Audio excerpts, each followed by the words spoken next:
that sappy Maxwell House commercial, I'd look over and I do. But thank you, Beatrice. This morning I got a text message from his caregiver of the past year, a wonderful woman named Dan, who's recently immigrated from China. And Dan wanted to be here today, but she recently gave birth to a baby, a girl named Allie. But she wrote to me and she said that Dad was really the first person who showed her what big love meant. And she thought he was so open-hearted. She said by now she also knows Corinthians 13, what Luther read, because she heard it recited so many times, and she said that when he said it, it was different because he really meant it.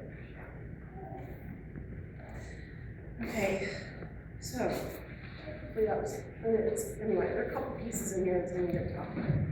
I'm sure I will not be, I timed this, but it's going to take me. All right, so when I was 5, I remember going with my mother to buy shoes. This is a very clear memory. I remember trying on a pair of red leather shoes with some sort of fringe on top. What I really wanted were a pair of go-go boots in shiny patent leather with a little stacked heel. My older cousin Mary Beth had a pair, and I really wanted them because she was so cool. But then Mom said, those are great. And I said, they're so plain. She said, but they're red, and that's Daddy's favorite color. And he's going to love the fringe. And that was all I needed to hear. I wanted to wear Daddy's favorite color. When I showed him the shoes to him the next day and I asked about his favorite color, he duly confirmed that red was his favorite color. I think I was a little confused a couple of years later when Peter asked Dad what his favorite color was, and he said blue. I didn't get too upset though. By then I had my own go-go boots, so it was all okay. The truth is, and this is not a spoiler alert, Dad did not have much of an eye for fashion. But he always played along with whatever game Mom had up her sleeve. I learned to love green beans because Dad and awed over how much he loved green beans. Though I never really could follow up with lemon onions. I never could. Throughout my life, it mattered what my dad thought. I always wanted to impress my mom, but it meant a lot to know she was proud of me, proud of us. That's why we competed together for so many years. Was she prouder of you or than me? But anyway, we knew she was proud of us, and that mattered. But with Dad, I wanted to know what he thought about the world. When I struggled with my faith, he was there to talk it through. Never in a judging or proselytizing way. Dad was well-read in theology. I remember he would have debates with Aunt Sister Helen. And he had some insights on faith and theology, but mostly he would just simply share the way he thought or felt about his faith and about spirituality and about community. Because for Dad, that was all tied up together. Community was really important to him, as was this church. He served as the head of consistory here for years. He was in the choir. I don't know why you all let him in the choir, but he was in the choir. And he loved to sing and he loved music. And this church is what he missed most when he left Hershey, this community. Dad was drawn to the United Church of Christ as a teenager. His mom didn't make him go. Kind of odd, because I made my kids go, but nobody made him go. He just went. He went with a friend. And somehow he was drawn into the church on his own. When he moved to Maryland, we started going to the United Church of Christ in Maryland. But Dad was ecumenical. It meant everything to him to read that Max and Zach's bar mitzvah. And he spent a lot of hours memorizing Invictus for Maxwell. And Dad also helped raise us in the Catholic Church. He he signed on, he made a commitment. He would go to early service here, and then he would come to St. John's and join us. I remember when I started becoming interested in inequality and social justice. We were at the lake, and I was reading Wendell Berry's Home Economics. The book was talking about buying local and investing in small businesses and how that mattered for community life. That weekend, we had to go buy a rake for some reason. We could have pulled one off the shelf at the National Chain Store down the street, but we went to Altamos's in town. When we got there, they didn't have any rakes. Well, they had rakes, they had rake heads, and they had handles, but you had to assemble your rake for some reason. This is the Stone Ages, this is back in the 80s, I don't know how to explain it. But while the clerk went to assemble our rake, we sat down on some bags of seed and we talked about how this probably was not all that efficient, but we really appreciated how many more people were employed there and how attentive the guy was. It was a community experience, and that meant something. I could always count on Dad to be interested in what I was thinking about and to have some reflection to share. And I was really, really blessed to have him close during the last few years.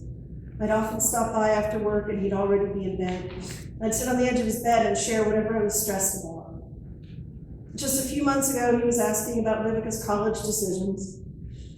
And I talked to him about the costs and loan decisions ahead. He said, well, yes, it's a lot of money. And you can hear him saying this, it's a lot of money. But the debt, it kind of has a way of going away eventually. I think that was Dad's secret. That's why he made it to 86. That and the fact that Mom saved his life about 50 times at different occasions. But he wasn't a stressor. He had a deep faith that things would work out.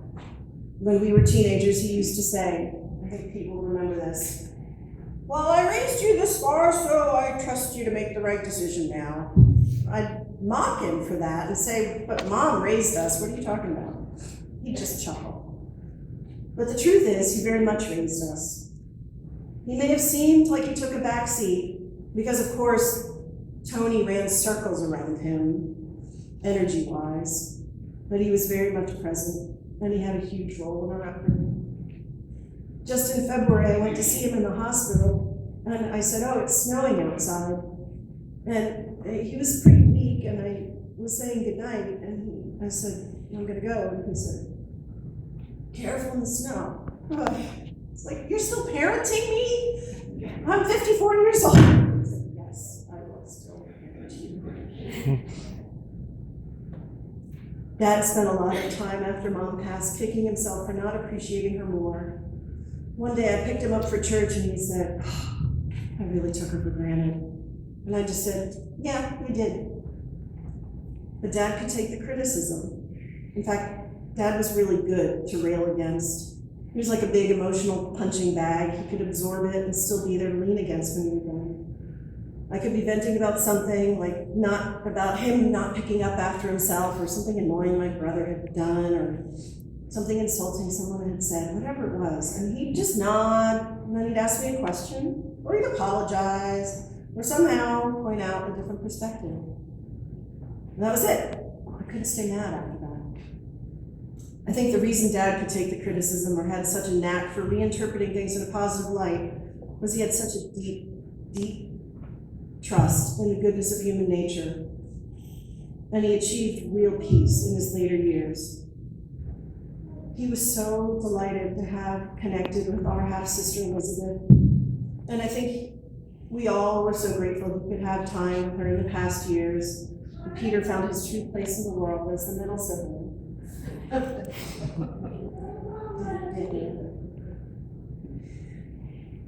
The trip to Newfoundland last August was a huge highlight for him. The picture on the program is from that. Family was everything for Dad, and he loved his phone calls to Aunt Joan, Aunt Joyce, Uncle Gordy.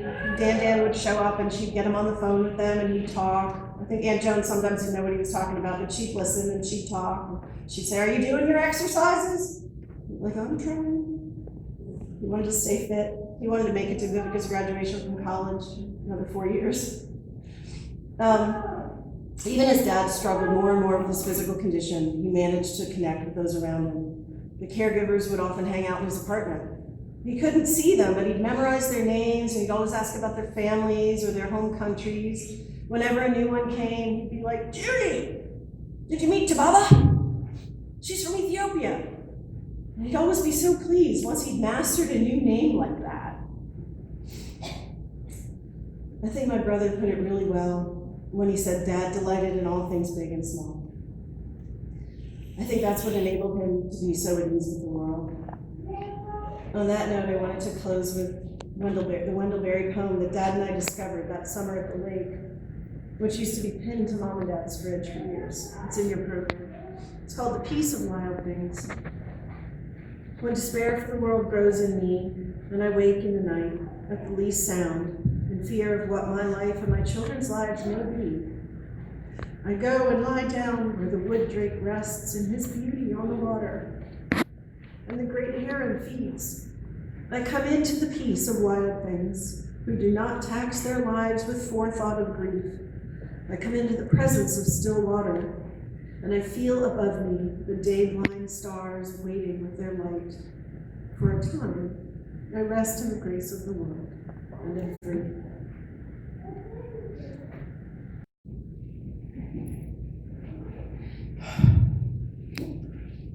What is the difference between humor and odor?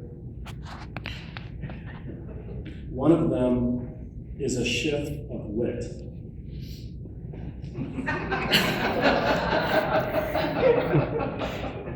This was one of my father's favorite jokes, and it is mine. If he gave me nothing else, he gave me this great joke. My life is full. But I'm fortunate he gave me a lot more than that. At times, my father could shift his wit so much as to seem aberrant. But if you thought about what he was saying, you would see that he had a keen insight into the situation. And he often had thoughtful ideas about it. He was my yardstick, against which I would measure many accomplishments in my life. When I was younger, it was a bit of a competition. Could I run faster, jump higher, swim more laps than he could when he was my age? He was almost exactly 30 years older than I was. To this day, I still compare my life to his. This competition kind of stopped when I was about 10 years old. That entire year, I lived in fear that my father would die, because you see, when he was 10, his father died. So that whole year, I just assumed it was my destiny. The same thing would happen for me. Thankfully, I won that competition. And when I turned 11, I kind of stopped keeping score. My father was the kind of guy that worked behind the scenes. My mother was out in front directing the show, organizing all the details, as Judy said. It seemed like she made all the decisions, that my father had no role in it. But he had a way of influencing her and influencing us. He would just suggest things at key moments, and they just kind of made sense. And so we did that. My father was the person who convinced me to pursue engineering in college. He said, just try the ROTC program at Villanova. Just think about applying to the Hershey Medical School. His way of influencing us was subtle. Perhaps he shifted his wit to influence us. It's because of my father that I stay up late at night picking out recyclables from our trash. Put black pepper, a lot of black pepper in my tomato juice. Cut out the yolk of a sunny side up egg and eat it whole on toast. Write my signature almost exactly the same way he did. Really, truly love canned sardines, which we used to have before Sunday dinner. Try very hard to judge people on the content of their character, not the color of their skin. Appreciate the beauty of very small things, like sitting on the porch at Lake Mineola on a quiet Saturday morning. Try and see something good in difficult situations. In the last few years of her life as the monster of Alzheimer's tormented my mother, Dad weathered the storms of her confusion and anger with patience and stoicism. He was a pillar of support, a constant presence. I still have the love of my life, he would say. A story that I think about that still makes me laugh when I think about it comes from when I was about 12 or 13 years of age. There was all of the Boy Scout troops in the Hershey area were gathering for a kite flying contest. Well, my father loved everything about Boy Scouts, so we had to enter this contest. We spent weeks building this kite. My mother even got involved. She sewed reinforced seams on the edges of the kite. It was beautiful, blue and yellow with a long flowing tail. On the day of the contest, it was very windy, the kind of wind that would invert a cheap umbrella like that. I expressed my concern to my father, maybe it's too windy, maybe we shouldn't do this. But in his easygoing way, he just smiled and said, "It's not so bad. Your mother reinforced the seams." So when the contest began, we stood on the edge of the field. We hardly had to work to get the kite in the air. I just let it go and the wind took it. I thought for sure we were going to have one of the highest flying kites. We put 2 spools of string together to ensure this. But it was really windy. And I struggled to stay in control. The kite just flew zipping left, darting right, flying in crazy circles, but mostly just parallel to the ground. Not really up. There were a few times I thought we were going to hit people in the head with this crazy kite. I was getting really stressed out. We put so much work into this kite, and it just wasn't going up. And I was not in control. Dad kept giving me tips on how to pull the string, how to pull on the handle. "It's not that bad," he would say. "Other kids' kites are crashing. You're still flying." I was really annoyed. He was minimizing the situation. There were a lot of kites that were way higher than mine. It was crazy. And the situation was beginning to smell bad. But soon enough, the contest was over. They ended it early because it was too windy. And so, as I was reeling in my kite, I looked over on the back of the field and I saw my father laughing with one of the contest officials. I thought for sure that they were making fun of me and my crazy kite. And so then my father walks over to me, still laughing, and he says, "Well, you didn't win any awards for the highest flying kite." Was he mocking me? "But you did win the award for the most acrobatic one." What? Who knew that was even a category for awards? So with this knowledge of accomplishment, I was elated. Dad was right. It wasn't that bad. And I was a kite acrobat. I work in healthcare. At times, both literally and figuratively, I catch a whiff of something that doesn't smell so good. Often, these are stressful situations, and I am required to remain calm and be stoic. It's challenging. But in these times, I often think of my father, and I try to focus on something positive and think, it's not that bad. And I shift my weight.